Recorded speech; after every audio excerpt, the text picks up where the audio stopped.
بڑی بڑی نعمتوں کے جو دن ہیں وہ اللہ کے دن ہیں۔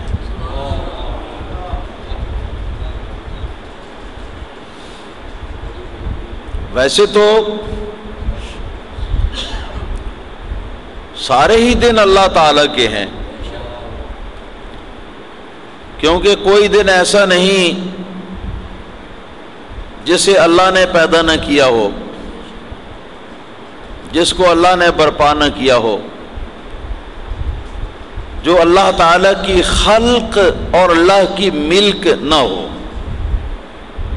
سارے ہی دن اللہ تعالیٰ کی خلق ہیں اور اللہ کی ملک ہیں۔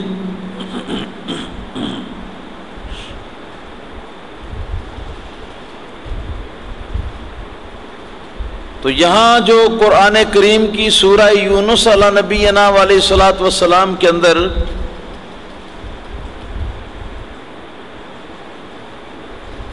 ارشاد ہوا ہے کہ لوگوں کو اللہ تعالیٰ کے دنوں کی یاد دلاؤ،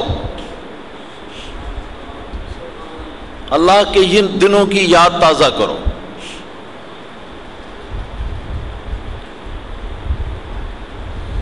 تو یہاں یہ سوال پیدا ہوتا تھا کہ جی دن تو سارے ہی اللہ کے ہیں، پھر اللہ تعالیٰ کے دنوں کی یاد کیسے مناؤ یا کیسے یاد دلاؤ یا کیسے یاد تازہ کرو؟ تو سارے ہی دن اللہ کے ہیں، تو روز اسی کام میں لگے رہو۔ تو صحیح مسلم کی حدیث سے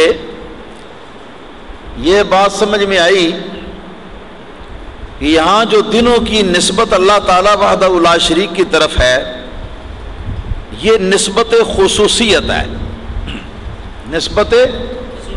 خصوصیت ہے، جس کا معنی یہ ہے کہ دن تو سارے اللہ کے ہیں پر کچھ دن خاص اللہ کے ہیں۔ یوں تو سارے ہی دن اللہ کے ہیں، کوئی دن ایسا نہیں جو اللہ کی خلق نہیں، جو اللہ کی ملک نہیں، مگر خاص طور پر اللہ تعالیٰ کے جو دن ہیں وہ کون سے دن ہیں جن کو ایام اللہ قرآن میں کہا گیا، اور نبی پاک صلی اللہ علیہ وسلم نے بتایا کہ جن دنوں میں اللہ تعالیٰ کی بندوں کو عظیم نعمتیں ملا کرتی۔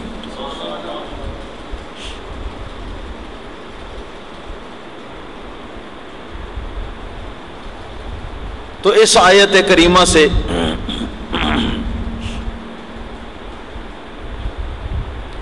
یہ اصول اور یہ ضابطہ سامنے آیا کہ جن دنوں میں اللہ پاک کی بڑی بڑی نعمتیں اور بڑی بڑی رحمتیں دنیا والوں پر ہوتی ہیں، ان دنوں کی یاد منانے کا حکم ہے، ان دنوں کو بار بار یاد کرنے کا حکم ہے، اور ان کی یاد لوگوں کو دلانے کا حکم ہے۔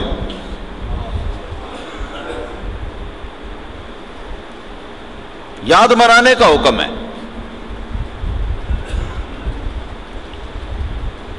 یہ ضابطہ سامنے آ گیا۔ الحمدللہ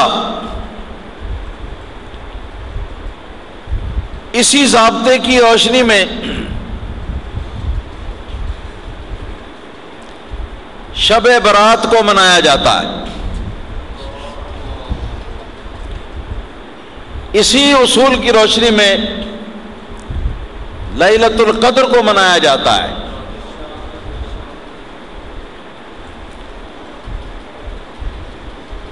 اسی ضابطے اور اصول کی روشنی میں یوم معراج النبی صلی اللہ علیہ وسلم منایا جاتا ہے،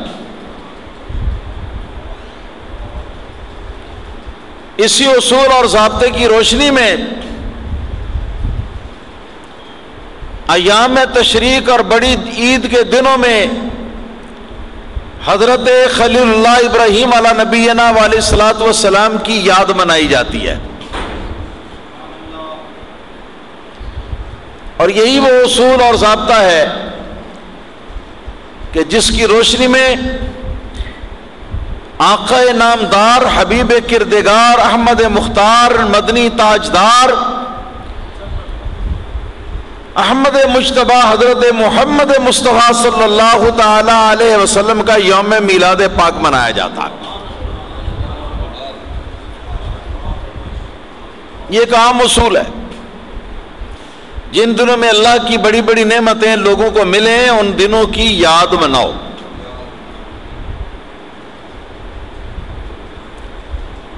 تو اسی اصول کی بنا پر ہم یوم استقلال پاکستان مناتے ہیں 6 ستمبر کو۔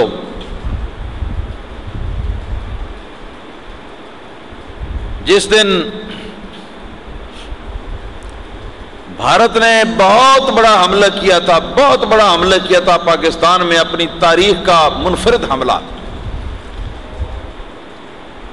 اور اللہ تعالیٰ کے فضل و کرم سے ہمارے چند ایک شیروں نے اس حملے کو ناکام بنا دیا تھا اور ہندو کو بھگا دیا تھا۔ اس دن کا نام پاکستانی قوم نے رکھا یوم استقلال پاکستان۔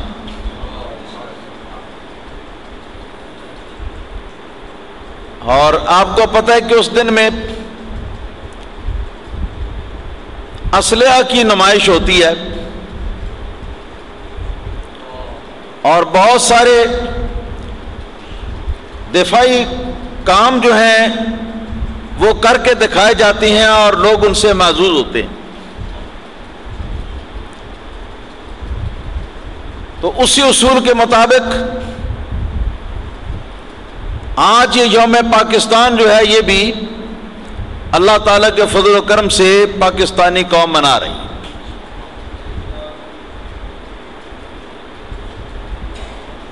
ایک بات ذہن میں کھٹکتی ہے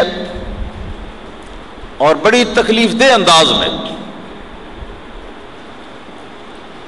کہ اصول تو وہی ہے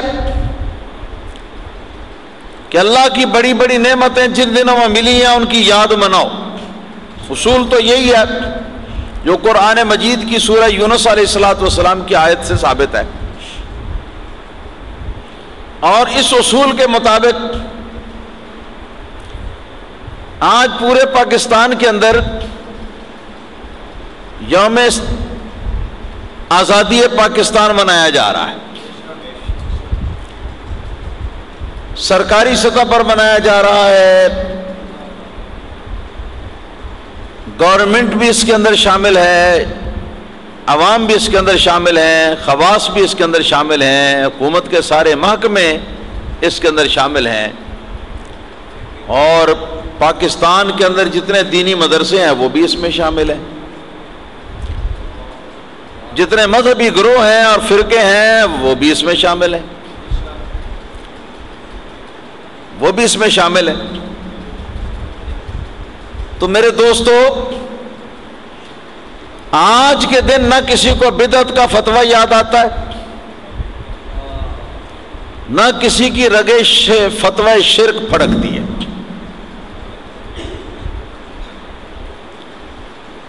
کیسے؟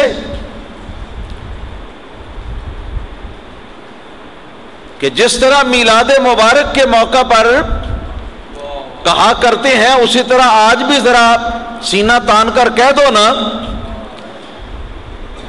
کہ یوم پاکستان نہ نبی کریم صلی اللہ علیہ وسلم نے منایا ہے، نہ صحابہ کرام نے منایا ہے، نہ 4 اماموں نے منایا ہے، نہ سلف صالحین نے منایا ہے، تو جو لوگ اس کو آج مناتے ہیں وہ بدعت کا ارتکاب کرتے ہیں، وہ بدعتی اور بدعقیدہ اور بد مذہب اور جہنمی۔ آج کہو نا یہ بات۔